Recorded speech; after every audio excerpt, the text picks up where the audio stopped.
ചോറ്റാനിക്കരയിലെ ഈ എന്താ പറയുക, മാനസികമായി ബുദ്ധിമുട്ട് നേരിടുന്ന അല്ലെങ്കിൽ ബാധയൊക്കെ നേരിടുന്ന ഒട്ടനവധി പേര് വന്നു പോകുന്ന കാര്യം എന്താണ് അതിന്റെ പിന്നിലുള്ളതായിരിക്കും? നമുക്ക് കമ്മ്യൂണിക്കേറ്റ് ചെയ്യാൻ വളരെയധികം എളുപ്പമുള്ള ഒരു സ്ഥലമാണ് ദേവീക്ഷേത്രങ്ങൾ എന്ന് പറയുന്നത്. കാരണം അവിടെ ഇരിക്കുന്ന ഭഗവതി, ഇപ്പം ഏത് മഹാകാളിയാണെങ്കിലും ഭദ്രകാളിയാണെങ്കിലും ദുർഗയാണെങ്കിലും ചാമുണ്ടയാണെങ്കിലും എപ്പോഴും മാതൃവാത്സല്യം ഉണ്ടാവും എന്നാ പറയുക. മക്കൾക്ക് വേണ്ടി എന്തും ചെയ്യുന്നത്. ഇപ്പം ഞാൻ ബാക്കിൽ തന്നെ വന്ന കഴിഞ്ഞ ഇന്റർവ്യൂവിൽ പറഞ്ഞിട്ടുണ്ടായിരുന്നു, നമുക്ക് ശിവൻ ഒറ്റയ്ക്കിരിക്കുന്ന ക്ഷേത്രം, ഐ മീൻ ശിവന്റെ പ്രതിഷ്ഠ മാത്രമുള്ള ക്ഷേത്രങ്ങളിൽ മിക്കവാറും ശിവൻ മോക്ഷം മാത്രം പ്രദാനം ചെയ്യുന്ന ദേവതയാണ്. എപ്പോഴാണോ ശിവൻ അമ്മയോട് കൂടിയിരിക്കുന്നത് അപ്പോഴാണ് ശിവൻ സക്രിയനാവുന്നത്. നമുക്ക് പാർവതി സമേത ക്ഷേത്രങ്ങളിൽ പോയിട്ട് ചോദിക്കുമ്പോഴാണ് കൂടുതൽ നമ്മുടെ ലൗകികപരമായിട്ടുള്ള ആവശ്യങ്ങൾ നടക്കുക. നിങ്ങൾക്ക് ശിവനെ വേണമെങ്കിൽ നിങ്ങൾ പിടിക്കേണ്ടത് ശക്തിയാണ്. അവിടെ നമുക്ക് അറിയാത്തൊരു എത്ര പേര് അതിനെക്കുറിച്ച് അറിവായിരിക്കട്ടല്ലോ, ഞാൻ എൻ്റെ അറിവ് ചെറുതായിട്ട് പറയുകയാണ്. ആ ശ്രീകോവിലിനകത്ത് ദേവി ഒറ്റയ്ക്കല്ല ഇരിക്കുന്നത്. യഥാർത്ഥത്തിൽ നമ്മൾ ഏത് ക്ഷേത്രത്തിനും പോയി വിളിക്കുന്ന ഒരു നാമം ഉണ്ടല്ലോ, എന്താണ്?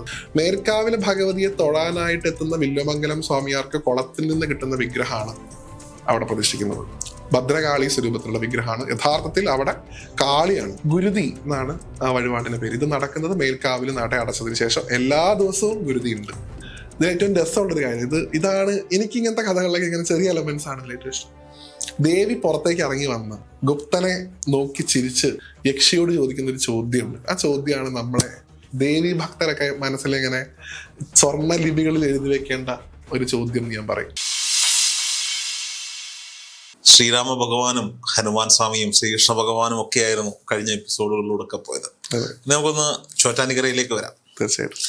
ചോറ്റാനിക്കരയില് വിവാഹത്തിന് ശേഷം, എൻ്റെ വിവാഹത്തിന് ശേഷം എല്ലാ വർഷവും അല്ലെങ്കിൽ പറ്റുന്നത്ര മാസങ്ങൾ സ്ഥിരമായി പോകാറുള്ള ഒരു ക്ഷേത്രമാണ് ചോറ്റാനിക്കര. കീഴ്ക്കാവിലൊക്കെ കിട്ടുന്ന ഒരു പ്രത്യേക എനർജി ഉണ്ട്. ചോറ്റാനിക്കരയിലെ ഈ എന്താ പറയുക, മാനസികമായി ബുദ്ധിമുട്ട് നേരിടുന്ന അല്ലെങ്കിൽ ബാധയൊക്കെ നേരിടുന്ന ഒട്ടനവധി പേര് വന്നു പോകുന്ന കാര്യം എന്താണ് അതിന്റെ പിന്നിലുള്ളതായിരിക്കും? അത് നിരവധിയുള്ള ഐതിഹ്യം. ചോറ്റാനിക്കര അമ്പലം എനിക്ക് വളരെയധികം അടുത്ത് എന്താ പറയുക, ഒരു ആത്മബന്ധമുള്ള ക്ഷേത്രമാണ്. ഞാൻ പറഞ്ഞ പോലെ എൻ്റെ അന്നപ്രാവശ്യം ചോറൂണ് ഉണ്ടായിട്ടുള്ള അമ്പലമാണ് ചോറ്റാനിക്കര. ഇപ്പോഴും എറണാകുളം സന്ദർശിക്കുകയാണെങ്കിൽ ഞാൻ ഏറ്റവും കൂടുതൽ പോകാൻ സാധ്യതയുള്ള അല്ലെങ്കിൽ എപ്പോഴും ആഗ്രഹിക്കുന്ന 3 ക്ഷേത്രങ്ങൾ: 1 എടപ്പള്ളി ഗണപതി അമ്പലം, 2 പൂർണ്ണത്രയീശന്റെ അമ്പലം, 3 ചോറ്റാനിക്കരയാണ്.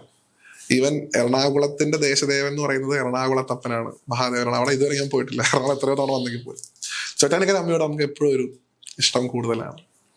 കാരണം ദേവി എന്ന് പറയുന്നത് നമുക്കിപ്പം ഒരു ലൈസൻസ് എടുക്കാവുന്നത്, അതായത് ഏതൊരു ദേവീ ക്ഷേത്രത്തിലും നമുക്ക് പോയി ഒരു മന്ത്രം അറിയില്ലെങ്കിലും, ഒരു ചൈതന്യം എവിടെ ഏത് മൂർത്തിയാണ് ഏത് രൂപമാണ് ഒന്നും അറിയില്ലെങ്കിലും എളുപ്പത്തിൽ നമുക്ക് അമ്മയെ എന്ന് വിളിച്ച് സംബോധന ചെയ്ത് പ്രാർത്ഥിക്കാവുന്ന ഒരു സ്ഥലമാണ്. അതിപ്പോൾ ഏത് ക്ഷേത്രങ്ങളാണ്. ദേവിയാണെങ്കിൽ ഒന്നും അറിയില്ലെങ്കിൽ അമ്മയെ രക്ഷിക്കണേ എന്ന് പറഞ്ഞു കഴിഞ്ഞാൽ തീർന്നു. അത്ര എളുപ്പമാണ്. നമുക്ക് കമ്മ്യൂണിക്കേറ്റ് ചെയ്യാൻ വളരെയധികം എളുപ്പമുള്ള ഒരു സ്ഥലമാണ് ദേവീക്ഷേത്രങ്ങൾ എന്ന് പറയുന്നത്. കാരണം അവിടെ ഇരിക്കുന്ന ഭഗവതി, ഇപ്പം ഏത് മഹാകാളിയാണെങ്കിലും ഭദ്രകാളിയാണെങ്കിലും ദുർഗയാണെങ്കിലും ചാമുണ്ടയാണെങ്കിലും എപ്പോഴും മാതൃവാത്സല്യം ഉണ്ടാവും എന്നാ പറയുക. ഏത് ദേവിയുടെ അവതാരത്തിൽ നമ്മൾ നോക്കുകയാണെങ്കിലും അസുരനെ നിഗ്രഹിക്കുന്നതിന് മുമ്പ് അമ്മ ഉപദേശിക്കും. അമ്മ ഒരു മകനായിട്ട് കാണും. ഈവൻ ദാരികനെ പോലും ദാരികാവധം പാട്ടില് ദാരികൻ പറയും, സൂര്യനാണ് ചന്ദ്രനാണ് എന്നെ കൊല്ലല്ലേ കാളി ഞാനിനി നന്നായിക്കോളാം, ത്രിമൂർത്തികളാണ് എന്നെ കൊല്ലല്ലേ കാളി ഞാനിനി നന്നായിക്കോളാം. ഇങ്ങനെ അമ്മയ്ക്ക് പ്രോമിസ് കൊടുക്കും. ഇത് കേട്ടിട്ട് കാളിയുടെ മനസ്സ് മാറുന്നതാണ് പറയുക. ശരി, ഞാൻ നിന്നെ കൊല്ലുന്നില്ല എന്ന് പറയുമ്പോഴാണ് ദേവകൾ വീണ്ടും ഓർമ്മിപ്പിക്കുന്നത്, നിന്റെ അവതാര ലക്ഷ്യം ഇതാണ്, കൊല്ലണം എന്ന് പറയുമ്പോഴാണ് കൊല്ലുന്നത്. അപ്പൊ അതുവരെ മാതൃവാത്സല്യം. അപ്പൊ അത്രയധികം. ഈവൻ നമ്മൾ ഈ പറയുന്ന ദേവി തിരിച്ചെഴുന്നള്ളി കൈലാസത്തിലേക്ക് വരുന്ന സമയത്ത് ദേവിയുടെ ക്രോധം തണുപ്പിക്കാൻ വേണ്ടി 2 കുട്ടികളെ അവിടെ കിടത്തുക ചെയ്യുക. കുട്ടികളെ കണ്ട് അമ്മയ്ക്ക് മാതൃവാത്സല്യം തോന്നുകയും ഓല കൊടുക്കുകയും ചെയ്തു എന്ന് പറയും. അപ്പൊ എപ്പോഴും ദേവി എന്ന് പറഞ്ഞ കൺസെപ്റ്റിനകത്ത് മാതൃവാത്സല്യം ഇൻബിൽട്ട് ആണ്. ചോറ്റാനിക്കരയും അതുപോലെ അമ്മ ഇതുമായിട്ട് കണക്ട് ചെയ്യുന്നത് നമ്മള് ഈ ഒരു സെഗ്മെന്റിലെ തുടക്കത്തിൽ ഗണപതിയുടെ കഥ പറഞ്ഞപ്പോ ഞാൻ പറഞ്ഞിരുന്നല്ലോ, സ്വന്തം ഭർത്താവായ ഏറ്റവും കൂടുതൽ ഇഷ്ടപ്പെടുന്ന പ്രാർത്ഥിക്കുന്ന ഭഗവാനോട് പോലും ക്രോധത്തിൽ നിന്ന് മകന് വേണ്ടതെല്ലാം വാങ്ങിക്കൊടുത്തിട്ടാണ് ക്രോധം. അത് മക്കൾക്ക് വേണ്ടി എന്തും ചെയ്യുന്നത്. ഇപ്പൊ ഞാൻ ബാക്കിൽ തന്നെ വന്ന കഴിഞ്ഞ ഇന്റർവ്യൂവിൽ പറഞ്ഞിട്ടുണ്ടായിരുന്നു, നമുക്ക് ശിവൻ ഒറ്റയ്ക്കിരിക്കുന്ന ക്ഷേത്രം, ഐ മീൻ ശിവന്റെ പ്രതിഷ്ഠ മാത്രമുള്ള ക്ഷേത്രങ്ങളിൽ മിക്കവാറും ശിവൻ മോക്ഷം മാത്രം പ്രദാനം ചെയ്യുന്ന ദേവതയാണ്. എപ്പോഴാണോ ശിവൻ അമ്മയോട് കൂടിയിരിക്കുന്നത് അപ്പോഴാണ് ശിവൻ സക്രിയനാവുന്നത്. നമുക്ക് പാർവതി സമേത ക്ഷേത്രങ്ങളിൽ പോയിട്ട് ചോദിക്കുമ്പോഴാണ് കൂടുതൽ നമ്മുടെ ലൗകികപരമായിട്ടുള്ള ആവശ്യങ്ങൾ നടക്കുക. ശിവൻ ഒറ്റയ്ക്കിരിക്കുന്ന ക്ഷേത്രങ്ങളിൽ പോയി നമ്മൾ പ്രാർത്ഥിക്കുമ്പോൾ അവിടെ ആത്മീയപരമായിട്ടുള്ള കാര്യങ്ങൾക്കാണ് ഉന്നതി കൂടുതൽ എന്നാണ് പൊതുവിൽ പറയുക. കാരണം അമ്മയാണ് ഭഗവാന്റെ ഒരു സ്വഭാവമാണ് ശിവന്റെ എപ്പോഴും ഒറ്റയ്ക്ക് ഇരിക്കാനാണ് താല്പര്യം. എപ്പോഴും ഒറ്റയ്ക്ക് ഇങ്ങനെ മാറിയിരിക്കുക, തപസ് ചെയ്യുക, ഇത് മാത്രമാണ് ഭഗവാന്റെ എപ്പോഴത്തെയും ശീലം.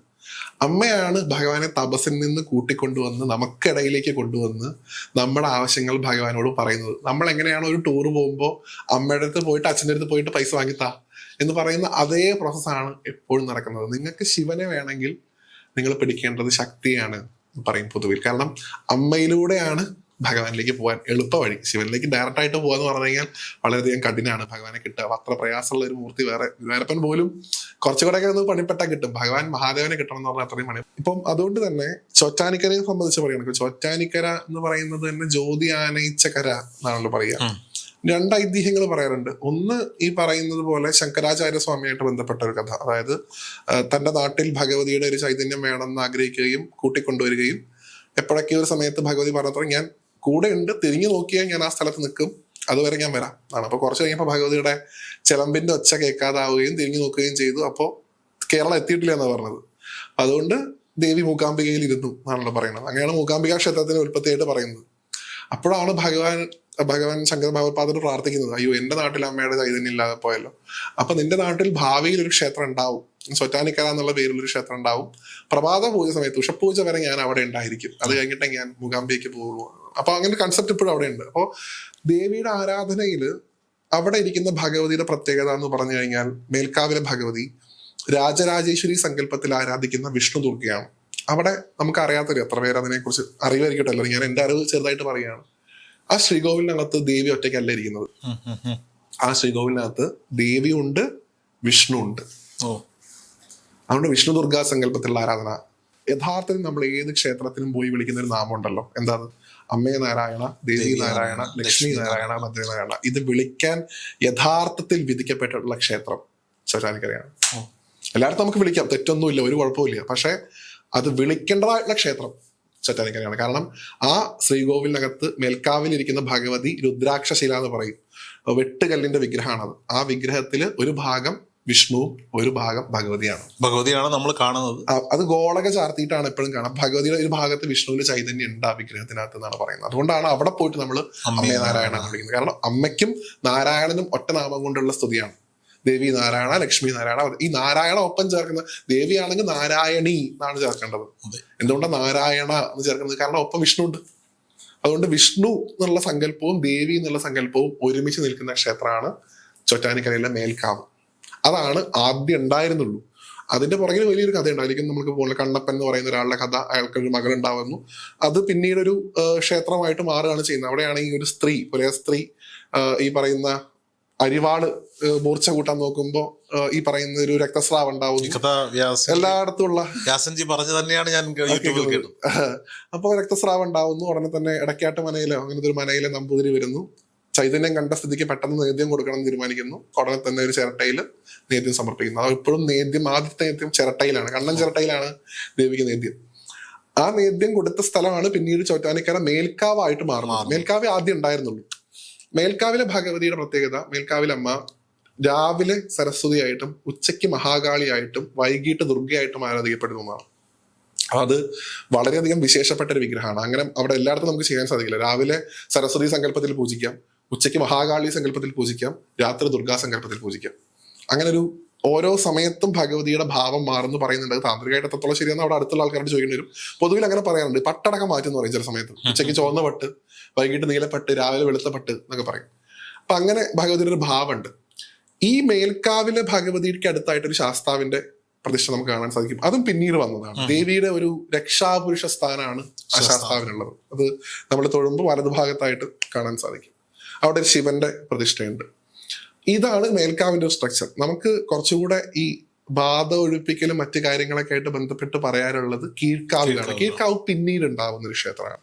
മേൽക്കാവിലെ ഭഗവതിയെ തൊഴാനായിട്ട് എത്തുന്ന വില്വമംഗലം സ്വാമിയാർക്ക് കുളത്തിൽ നിന്ന് കിട്ടുന്ന വിഗ്രഹമാണ് അവിടെ പ്രതിഷ്ഠിക്കുന്നത്. ഭദ്രകാളി സ്വരൂപത്തിലുള്ള വിഗ്രഹമാണ്. യഥാർത്ഥത്തിൽ അവിടെ കാളിയാണ് കീഴ്ക്കാവിലിരിക്കുന്ന ഭഗവതി. ദുർഗ എന്നുള്ള സങ്കല്പം പോലും അല്ല, ഭദ്രകാളി സങ്കല്പത്തിലുള്ള ദേവത, ദുർഗയും മറ്റുമൊക്കെ അവിടെ തന്നെ. മഹാകാളി എന്ന് നമുക്ക് വിളിക്കാവുന്ന സങ്കല്പത്തിലുള്ള ദേവതയാണ് അകത്തിരിക്കുന്ന കീഴ്ക്കാവിലമ്മ. കീഴ്ക്കാവിലമ്മ രൗദ്ര സ്വഭാവം കൂടുതലുള്ള ദേവിയാണ്. അതുകൊണ്ട് രൗദ്ര സ്വഭാവം കൂടുതലുള്ള മൂർത്തികൾക്ക് പൊതുവിൽ ദൃഷ്ടിക്ക് മുമ്പിൽ ജലാശയം ഉണ്ടാവും എന്ന് പറയും. ഈ ക്രോധം തണുപ്പിക്കാനായിട്ട് അവിടെ നമുക്കൊരു കുളം കാണാൻ സാധിക്കും കീഴ്ക്കാവിന്റെ മുമ്പിലായിട്ട്. അവിടെ താൽത്തറയിലാണ് ഈ പറഞ്ഞ നിരവധിയായിട്ടുള്ള പാവകളും അതിന്റെ ചുറ്റും അടിച്ചിരിക്കുന്ന ആണി അടിക്കുന്ന കാണാം. നമുക്ക് ഗുരുതി എന്നാണ് ആ വഴിപാടിന്റെ പേര്. ഇത് നടക്കുന്നത് മേൽക്കാവിൽ നട അടച്ചതിന് ശേഷം എല്ലാ ദിവസവും ഗുരുതി ഉണ്ട്. ഇതിന്റെ പുറകിലുള്ള കഥ എല്ലാവർക്കും വളരെയധികം പരിചിതമാണെങ്കിലും ഞാൻ പെട്ടെന്ന് പറഞ്ഞ് അവസാനിപ്പിക്കാം. ഒരു ഗുപ്തൻ നമ്പൂതിരി എന്ന് പറയുന്ന ഒരാളുമായിട്ട് ബന്ധപ്പെട്ട കഥയാണ്. ഇതിലൊരു എലമെന്റ് ഞാൻ എല്ലായിടത്തും എടുത്ത് പറയാറുണ്ട്. അത് പറയാനാണ് ഞാൻ ഈ കഥ മുഴുവൻ വിസ്തരിക്കുന്നത്. ഈ ഗുപ്തൻ നമ്പൂതിരി തൃപ്പൂണിത്തറയ്ക്ക് കഥകളി കാണാനായിട്ട് ചോറ്റാനിക്കര ഭാഗത്ത് നിന്ന് പോകുന്നതാണല്ലോ പറയണേ, അല്ലെങ്കിൽ ഇവിടെ നിന്ന് അങ്ങോട്ട് പോകും. അദ്ദേഹം കഥകളി കാണാൻ അദ്ദേഹത്തിന്റെ ഗുരുനാഥന് കൊടുക്കാൻ ഒരു ദേവി മഹാത്മ്യം ഗ്രന്ഥം കയ്യിലെടുത്തിട്ടാണ് സഞ്ചരിക്കുന്നത്. ആ സമയത്ത് ഒരു വാരസ്യാര് ഞാനും ഉണ്ട് കഥകളി കാണാൻ എന്ന് പറഞ്ഞ് ഒപ്പം കൂടുകയും ഇദ്ദേഹം സ്ത്രീ വിഷയത്തിൽ കുറച്ച് താല്പര്യമുള്ള ആളുകളായതുകൊണ്ട് ഒപ്പം കൂട്ടുകയും ചെയ്തു എന്ന് പറയുന്നു. അപ്പൊ ഓരോ സമയത്തും ഇവര് പറയുന്നുണ്ട്, നമുക്ക് കുറച്ച് കഴിഞ്ഞിട്ട് പോയാൽ പോരെ, നമുക്ക് കുറച്ച് ഒറ്റയ്ക്ക് ഇരിക്കാം, സംസാരിക്കാം, മുറുക്കാം എന്നൊക്കെ പല വാഗ്ദാനങ്ങളുണ്ട്. അപ്പോൾ ഗുരുനാഥന് ഗ്രന്ഥം കൊടുക്കണം, അത് കഴിഞ്ഞിട്ട് എന്തുള്ളൂ എന്ന് പറഞ്ഞിട്ടാണ് ഗുരുനാഥന്റെ വീട്ടിലേക്ക് കയറി ചെല്ലുന്നത്. അപ്പൊ ഗുരുനാഥന്റെ വീട്ടിലേക്ക് ചെല്ലുന്ന സമയത്ത് അദ്ദേഹം അവിടെ ധ്യാനത്തിനൊക്കെ നിൽക്കുന്ന സമയമാണ്. ഈ വാരസ്യാര് പുറത്ത് നിർത്തിക്കൊണ്ട് ഇദ്ദേഹം അകത്തേക്ക് കയറിപ്പോയി. അപ്പൊ വരുമ്പോൾ പറയുന്നുണ്ട്, എനിക്ക് ഒറ്റയ്ക്ക് നിൽക്കാൻ പേടിയാണ്, വളരെ കാടാണ്, പെട്ടെന്ന് തിരിച്ചു വരണം എന്നൊക്കെ പറയും. അപ്പൊ ഇതാ വരുന്നത് കൊണ്ടാണ് അകത്തേക്ക് പോവാ. അപ്പൊ പോയ സമയത്ത് ദേവി മഹാത്മ്യം കൊടുക്കുകയും ഇദ്ദേഹത്തെ നമസ്കരിക്കുകയും ചെയ്യുന്ന സമയത്ത് ഇദ്ദേഹത്തിന്റെ ജ്ഞാനദൃഷ്ടി കണ്ടുന്നാണ് ആരോ പുറത്ത് വന്ന് നിൽക്കുന്നുണ്ട്.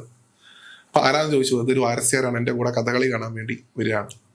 അപ്പൊ അദ്ദേഹം പുറത്തേക്ക് നോക്കിയപ്പോൾ പുറത്ത് വന്ന് നിൽക്കുന്ന ആളുടെ വിശ്വരൂപം കണ്ടു എന്നാണ് പറയുന്നത്. അപ്പൊ അത് പറയും, എന്നെ തൊട്ടുകൊണ്ട് നോക്കൂ, ആരാ വന്നിരിക്കുന്നത് നിനക്ക് മനസ്സിലാവും ഗുപ്ത. നോക്കുമ്പോഴാണ് വലിയ യക്ഷിയുടെ രൂപം, മുടി കഴിച്ചിട്ട് സ്ഥലങ്ങളൊക്കെ കാണിച്ച് ബീഭത്സരമായിട്ടുള്ള രൂപം, ഇപ്പൊ വളരെ സുന്ദരിയുള്ള രൂപം മാറി ആ യഥാർത്ഥ രൂപം കണ്ടു എന്നാണ്. അപ്പൊ ഇവള് നിന്നെ പിടിച്ച സ്ഥിതിക്ക് നിന്റെ പ്രാണൻ കൊണ്ടേ ഇവള് പോവുള്ളൂ, അപ്പൊ നിനക്ക് ഒരു രക്ഷയില്ല, തൽക്കാലം ഇവിടെ നിന്ന് പൊയ്ക്കോളൂ, ഇല്ലെങ്കിൽ ഈ ഇല്ലത്തിലൂടെ ശാപം വരും എന്നാണ് പറയുക. അതുകൊണ്ട് ഇദ്ദേഹം പോവാൻ വേണ്ടി നിൽക്കുന്ന സമയത്ത് ഈ ജീവൻ പോകുമല്ലോ എന്നുള്ള അവസാനത്തെ പ്രതീക്ഷയിൽ നമസ്കരിച്ച് പ്രാർത്ഥിച്ചിട്ട് എങ്ങനെങ്കിലും രക്ഷിക്കാൻ വഴി ഉണ്ടാക്കി തരണം. ചോറ്റാനിക്കര ക്ഷേത്രം എത്തിക്കഴിഞ്ഞാൽ ബുദ്ധിമുട്ടുണ്ടാവില്ല എന്നാണ് പറയുക. അപ്പൊ ഒരു കാര്യം ചെയ്യും, എന്തെങ്കിലും ചോറ്റാനിക്കര എത്താൻ എന്താ വഴി, ഇപ്പൊ ഞാൻ പുറത്തേക്ക് ഇറങ്ങി കഴിഞ്ഞാൽ തന്നെ എന്നെ പിടിച്ചു കൊല്ലുമല്ലോ. അപ്പൊ അതുകൊണ്ട് ചോറ്റാനിക്കരയ്ക്ക് പോകുമ്പോൾ ഇതുവരെ തുടങ്ങിയത് ദേവി മഹാത്മ്യം ഗ്രന്ഥം കയ്യിലുള്ളത് കൊണ്ടാണ്. അപ്പൊ അതുകൊണ്ട് ഞാൻ കുറച്ച് കല്ല് ജപിച്ചു തരാം. ആ കല്ല് പുറകിലേക്ക് എറിഞ്ഞു കഴിഞ്ഞാൽ അത്രയും ദൂരം യക്ഷി മാറിപ്പോകും. ചോറ്റാനിക്കര എത്തുന്നത് വരെ കല്ലുകൾ കീപ്പ് ചെയ്യണം. അത് എറിഞ്ഞു കഴിഞ്ഞാൽ ചോറ്റാനിക്കര എത്തുമ്പോൾ അകത്ത് കയറിക്കോളും, ബുദ്ധിമുട്ടൊന്നും ഉണ്ടാവില്ല എന്നാണ് പറയുന്നത്. അപ്പൊ ഇദ്ദേഹത്തിന്റെ ഈ പരിഭ്രമത്തിന് വളരെ എളുപ്പത്തിൽ തന്നെ ശേഖരിച്ച കല്ലുകൾ മൊത്തം, മന്ത്രിച്ച കല്ലുകൾ മൊത്തം വളരെ പെട്ടെന്ന് പുറകിലേക്ക് എറിഞ്ഞു കളയുകയും യക്ഷി വളരെ അടുത്തെത്തുകയും ചെയ്തു എന്നാണ് പറയുന്നത്. എന്നിട്ട് അദ്ദേഹം ഓടിച്ചെന്ന് വേറൊരു മനക്കിൽ ചെന്ന് അഭയം പ്രാപിക്കുകയാണ് ചെയ്യുന്നത്. ആ മനയുടെ പേര് പീശാപ്പള്ളി എന്നാണ് എൻ്റെ ഒരു ഓർമ്മ, കൃത്യമായിട്ട് ഓർക്കുന്നുണ്ട്, തിരുത്തണ്ടവർക്ക് തിരുത്താം. പീശാപ്പള്ളി എന്നാണ് എൻ്റെ ഓർമ്മ. ഈ പീശാപ്പള്ളി ഇല്ലത്തേക്ക് കയറി ചെന്ന് അവിടെ ഈ രാവിലത്തെ കുളിയൊക്കെ കഴിഞ്ഞ് ജപിച്ചുകൊണ്ടിരിക്കുന്ന കാരണവരെയാണ് ഇദ്ദേഹം കാണുന്നത്. പറയും, ഇങ്ങനെ രക്ഷ എന്റെ പുറകെ കൂടിയിട്ടുണ്ട്, എനിക്ക് എന്താ ചെയ്യേണ്ടതെന്ന് അറിയില്ല, ചോറ്റാനിക്കര എത്തിക്കഴിഞ്ഞാൽ രക്ഷപ്പെടുന്ന ഗുരുനാഥൻ പറഞ്ഞു, അപ്പൊ എങ്ങനെയെങ്കിലും എന്നെ രക്ഷിക്കണം എന്ന് പറയും. അപ്പോൾ തന്നെ ഇവിടെ പിടിച്ചെടുത്തി കഴിഞ്ഞാൽ ഈ കുടുംബത്തെ രക്ഷിക്കും, എന്റെ ഇല്ലം മുടിഞ്ഞു പോകും, ചെയ്യാൻ സാധിക്കുക ചോറ്റാനിക്കര ഭഗവതിക്ക് മാത്രമേ അങ്ങനെ രക്ഷിക്കാൻ സാധിക്കില്ല, അങ്ങോട്ട് പൊക്കോളൂ എന്ന് പറയും. അപ്പൊ ഗുരുനാഥൻ മന്ത്രിച്ച് തന്ന കല്ലുകളൊക്കെ കഴിഞ്ഞു, ഇനി ഞാൻ എന്ത് ചെയ്യും ചോദിക്കും. അപ്പൊ ഈ തോർത്ത് കൊടുക്കുന്നതാണ്, ഈ വിഴുപ്പ് തോർത്ത്. ഇദ്ദേഹം കുളിച്ച് ഇദ്ദേഹം തോർത്തിയ തോർത്താണ് ഈ തോർത്ത്. ഇതിൽ എന്റെ ജപശക്തി ഉണ്ട്, ഇത് വീശിക്കൊണ്ട് ഓടിക്കോളൂ, ഇത് വീശിക്കൊണ്ട് ഓടിയാൽ അങ്ങേ യക്ഷി തൊടില്ല എന്നാണ് പറയുക. ഒപ്പം ഒരു കാര്യം പറയും, ഇത് വിഴുപ്പ് തോർത്താണ്, ഈ വിഴുപ്പ് തോർത്ത് കൊണ്ട് ഒരിക്കലും ക്ഷേത്രത്തിനകത്ത് കയറരുത്. അപ്പോൾ ചോറ്റാനിക്കര എത്തിയാൽ ഇത് പുറത്തേക്ക് കളഞ്ഞ് അകത്തേക്ക് കയറണം എന്നാണ് പറയുക. അപ്പൊ ഇദ്ദേഹം ഇത് വീശിക്കൊണ്ട് ഓടി, ഈ മഹാത്മാവിന്റെ ശക്തി കൊണ്ട് ആ തോർത്ത് കയ്യിലുള്ളത് കൊണ്ട് യക്ഷിക്ക് അടുക്കാനായില്ല എന്ന് വീണ്ടും പറയുന്നു. ചോറ്റാനിക്കര അമ്പലത്തിൽ എത്തിയപ്പോൾ ഭഗവതിയുടെ രാവിലത്തെ അഭിഷേകം കഴിഞ്ഞ സമയം എന്താ പറയുക, അഭിഷേകം കഴിഞ്ഞ് ഭഗവതി അകത്തിരിക്കുന്നുണ്ട്. അപ്പൊ ഭഗവതിയുടെ വിഗ്രഹം കണ്ട് അമ്മയെ രക്ഷിക്കണേ എന്ന് പറഞ്ഞ് തോർത്ത് കളഞ്ഞ് ആദ്യത്തെ കാലകത്തേക്ക് വെച്ചപ്പോൾ രണ്ടാമത്തെ കാലിൽ യക്ഷി പിടിച്ചു എന്നാണ്. ഒരു കാല് ക്ഷേത്രത്തിനകത്തും ഒരു കാല് പുറത്തും യക്ഷി കയറി പിടിക്കുകയും ചെയ്തു. അപ്പൊ ഇദ്ദേഹം ഉറക്കെ വിളിച്ചു എന്നാണ്, ചോറ്റാനിക്കര അമ്മയെ എന്നെ രക്ഷിക്കണേ, അമ്മയുടെ മുമ്പിൽ എന്നെ ചെയ്യുന്നത് കാണുന്നില്ലേ എന്നൊക്കെ പറഞ്ഞപ്പോൾ ഭഗവതി സ്വയം ഇറങ്ങി വന്നതാണ്. ഇറങ്ങി വരികയും ആ യക്ഷിയെ വധിക്കുകയും ചെയ്തു എന്നാണ് കഥ. അതോടുകൂടി വാദോപദ്രവങ്ങൾക്ക് ഉൾപ്പെടെയുള്ള കാര്യങ്ങൾക്ക് അവിടെ പരിഹാര ക്രമം കൂടി, കീഴ്ക്കാവിൽ കൂടി, ഗുരുതിയോട് കൂടിയിട്ടുള്ള പരിഹാരത്തോടു കൂടി ഇന്നും അത് അനുഷ്ഠിച്ചു വരുന്നുണ്ട്. ഇതില് എനിക്ക് ഈ കഥ വളരെ കോമൺ ആയിട്ട് എല്ലാവർക്കും അറിയാവുന്നതാണ്. ഇതിന് ഒരു രസമുള്ളൊരു കാര്യം, അവിടെ യക്ഷിക്കുളം എന്ന് പറയും. ദേവി ഈ പറയുന്ന യക്ഷിയെ വധിച്ചതിന് ശേഷം തന്റെ ഒടവാള് യക്ഷിക്കുളത്തിൽ പോയി കഴുകുകയും തിരിച്ചു വരികയും ചെയ്തു. അപ്പൊ മേൽശാന്തി വന്ന സമയത്ത് ഭഗവതിയുടെ പട്ടിലൊക്കെ വീണ്ടും രക്തം കണ്ടു എന്നാണ്. അതുകൊണ്ട് രണ്ടാമത് വീണ്ടും അഭിഷേകം നടത്തിയത്. അപ്പൊ ഇന്നും ചോറ്റാനിക്കരയിൽ 2 അഭിഷേകം ഉണ്ട്. ഈ യക്ഷിയെ വധിച്ച കഥയായിട്ട് ബന്ധപ്പെടുത്തിയിട്ട് അവിടെ 2 അഭിഷേകം പറയും. ഇതിൽ ഏറ്റവും രസമുള്ളൊരു കാര്യം ഇതാണ്. എനിക്ക് ഇങ്ങനത്തെ കഥകളിലൊക്കെ ഇങ്ങനെ ചെറിയ എലമെന്റ്സ് ആണ് ഇതിൽ ഏറ്റവും ഇഷ്ടം. ദേവി പുറത്തേക്ക് ഇറങ്ങി വന്ന് ഗുപ്തനെ നോക്കി ചിരിച്ച് യക്ഷിയോട് ചോദിക്കുന്ന ഒരു ചോദ്യമുണ്ട്. ആ ചോദ്യമാണ് നമ്മളെ ദേവി ഭക്തരൊക്കെ മനസ്സിലിങ്ങനെ സ്വർണ്ണ ലിപികളിൽ എഴുതി വെക്കേണ്ട ഒരു ചോദ്യം ഞാൻ പറയും. ദേവി യക്ഷിയോട് ചോദിക്കുന്നത്, യക്ഷി, നീ പീശാപ്പള്ളി നമ്പൂതിരി കൊടുത്ത വിഴുപ്പ് തോർത്തിനെ ബഹുമാനിച്ച് നീ മാറി നിന്നു. എന്റെ മുമ്പിലിട്ട് എന്റെ ഭക്തനെ കടന്നു പിടിക്കാനുള്ള ധൈര്യം നിനക്ക് എവിടെ നിന്ന് കിട്ടിയതാണ്? അതായത് ഒരു വെഴുപ്പ് തോർത്ത് വീശിക്കൊണ്ട് ഓടിയപ്പോ അയ്യോ അതിനെന്തോ ശക്തി ഉണ്ടെന്ന് വിചാരിച്ചിട്ട് മാറി നിന്നു. ചോറ്റാനിക്കര മുമ്പിലെത്തി, ചോറ്റാനിക്കര ഭഗവതിയുടെ മുമ്പിലെത്തിയിട്ട് കാല് പിടിച്ച് വലിക്കാന്നുണ്ടെങ്കിൽ നിന്റെ മനസ്സിലുള്ള വിചാരം ഞാൻ ഇവിടെ ഇല്ല, ഇത് വെറും കല്ലാണ് എന്നുള്ള സങ്കല്പമല്ല. നിനക്ക് ഇത്രയ്ക്ക് അഹങ്കാരോ ചോദിച്ചാൽ അത്ര വെട്ടിയത്. അപ്പൊ ഒരു വിഴുപ്പ് തോർത്തിനും കല്ലിനും കൊടുത്ത റെസ്പെക്ട് നീ എന്ത് ചെയ്തില്ല, എനിക്ക് തന്നില്ല. നീ വിചാരിച്ചാൽ ഞാൻ ഇതൊക്കെ സില്ലിയായിട്ട് വിടും എന്നാണ്. എന്റെ മുമ്പിലിട്ട് എന്റെ ഭക്തനെ കടന്നു പിടിക്കാനുള്ള ഒരു അഹങ്കാരം നീ കാണിച്ചു. എപ്പോ? വിഴുപ്പ് തോർത്തിന് നീ ബഹുമാനം കൊടുത്തു, വെറും ഒരു കല്ലിന് നീ ബഹുമാനം കൊടുത്തു, എന്നിട്ട് എനിക്ക് നീ ബഹുമാനം തന്നില്ല. പിന്നെ നീ ജീവിച്ച് ചെയ്തിട്ട് കാര്യമില്ല. അങ്ങനെയാണ് അമ്മ കട്ട് ചെയ്യുന്നത്. അപ്പൊ അത് ഭക്തരുടെ മനസ്സിൽ ആ ചോദ്യം ഉണ്ടാവണം. കാരണം ദേവി കൂടെ ഉണ്ടെങ്കിൽ ഒരു പരാശക്തിയാണ് ഭഗവതി, അല്ലെ? ഒരു തരത്തിലുള്ള നെഗറ്റീവ് എനർജിയും അടുക്കാത്ത എനർജി, നമുക്ക് ഒരു ഹൈ ലെവൽ പോസിറ്റീവ് എനർജിയും ഒരു ലോ ലെവൽ നെഗറ്റീവ് എനർജിയും നടന്നു കഴിഞ്ഞാൽ ഈ പോസിറ്റീവ് എനർജിക്ക് നെഗറ്റീവ് എനർജി കൺസ്യൂം ചെയ്യുന്നതെന്നാ പറയാം. അത്രയും പോസിറ്റീവ് എനർജി നിറങ്ങിയൊരു സ്ഥലമാണ് ചോറ്റാനിക്കര. അതുകൊണ്ടാണ് ഗുരുതി അവിടെ എത്രയോ കാലങ്ങളായിട്ട് അന്വേഷിച്ചു വരുന്നു. ഭജന ഇരുന്നിട്ട് ഗുരുതി നടത്തുന്ന ആൾക്കാരുണ്ട് ചോറ്റാനിക്കരയിൽ. യഥാർത്ഥത്തിൽ ഗുരുതി അല്ല ഈ പറയുന്ന മാനസിക രോഗങ്ങൾക്കുള്ള ഒരു ചികിത്സ എന്ന് പറയുന്നത് ഭജനാണ്. ഭജനത്തിന്റെ ഭാഗമായിട്ടാണ് ബാധോപദ്രവങ്ങൾ നമ്മൾ മാറ്റുന്നത്. അതിൽ തന്നെ തലങ്ങളുണ്ടെന്ന് പറയും. ആദ്യം എൻ്റെ അറിവ് ശരിയാണെങ്കിൽ ശാസ്താവാണ് ഒഴിപ്പിക്കുക. ശാസ്താവിന്റെ മുമ്പിൽ ഒരു വിധപ്പെട്ട ബാധകളൊക്കെ ഒഴിഞ്ഞു പോകും.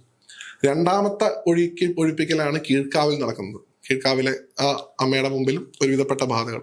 ഈ 2ഇടത്തും ഒഴിയാത്ത വളരെയധികം ശക്തി കൂടിയ ബാധകളാണ് അത്ര മേൽക്കാവിൽ ഒഴിപ്പിക്കുക. മേൽക്കാവിൽ അമ്മയുടെ മുമ്പിൽ ഈ ബാധോപദ്രവം എങ്ങനെ ഇത്രയധികം ഇതിനൊരു ചികിത്സാ കേന്ദ്രമായിട്ട് മാറി എന്നുള്ളൊരു ചോദ്യം കൂടെ പറഞ്ഞിട്ട് ഞാൻ അവസാനിപ്പിക്കാം. നമ്മളൊക്കെ ചോറ്റാനിക്കര പോകുമ്പോൾ നമ്മൾ ശ്രീകോവിലിന്റെ അകത്തേക്ക് ആ ഡോറ് കടന്ന് പോകുന്ന സമയത്ത് നമ്മളെല്ലാവരും അമ്മയെ നോക്കും. അമ്മയുടെ ഏറ്റവും പ്രിയപ്പെട്ട ഒരു മകന്റെ ഫോട്ടോ നിങ്ങൾക്ക് അവിടെ ഫ്രെയിം ചെയ്ത് വെച്ചിരിക്കുന്നത് കാണാം. അദ്ദേഹത്തിന്റെ പേര് ചെമ്മനങ്ങാട് ഭട്ടതിരി ആണ്. നമുക്ക് ആ ഫോട്ടോ കാണാം അവിടെ. ചെമ്മങ്ങാട് ഭട്ടതിരിയാണ്. ചെമ്മങ്ങാട് ഭട്ടതിരിയാണ് ബാധ ഒഴിപ്പിക്കുന്ന പരിപാടി ചോറ്റാനിക്കരയിൽ തുടങ്ങുന്നത്.